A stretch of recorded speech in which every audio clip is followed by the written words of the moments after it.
ಪ್ರಬುದ್ಧ ಮತದಾರರು ದೆಹಲಿ ರಾಜ್ಯದ ಅಭಿವೃದ್ಧಿಯ ದೃಷ್ಟಿಯಿಂದ ಭಾರತೀಯ ಜನತಾ ಪಾರ್ಟಿಯನ್ನ ಗೆಲ್ಲಿಸಬೇಕು, ನರೇಂದ್ರ ಮೋದಿಜಿಯವರ ಕೈಯನ್ನ ಬಲಪಡಿಸಬೇಕು ಅನ್ನುವ ನಿಟ್ಟಿನಲ್ಲಿ ಇವತ್ತು ಮತ್ತೊಮ್ಮೆ ನಮಗೆ ಆಶೀರ್ವಾದವನ್ನು ಮಾಡಿದ್ದಾರೆ.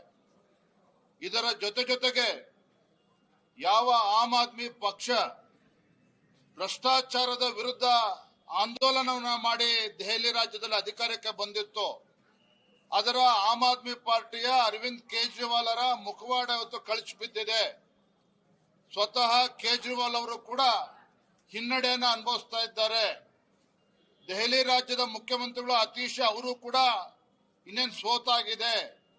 ಮನೀಶ್ ಸಿಸೋಡಿಯಾನು ಕೂಡ ಸೋಲ್ತಾ ಇದ್ದಾರೆ. ಇದರ ಅರ್ಥ ದೆಹಲಿ ರಾಜ್ಯದ ಜನರ ಮುಂದೆ, ಮತದಾರರ ಮುಂದೆ ಆಮ್ ಆದ್ಮಿಯ ಬಣ್ಣ ಇವತ್ತು ಬಯಲಾಗಿದೆ.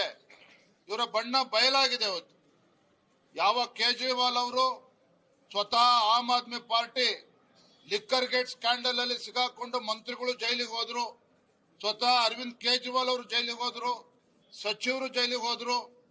ಸ್ವಚ್ಛ ಆಡಳಿತ ನೀಡ್ತೀವಿ ಅಂತ ಹೇಳ್ತಾ ಇದ್ದಂತ Aam Aadmi party liquor gate scandal ಮತ್ತೆ ಶೀಶ್ ಮಹಲ್ ಸ್ಕ್ಯಾಂಡಲ್ ನಲ್ಲಿ ಇವತ್ತು ತಮ್ಮ ಅಧಿಕಾರವನ್ನ ಕಳ್ಕೊಂಡಿದ್ದಾರೆ.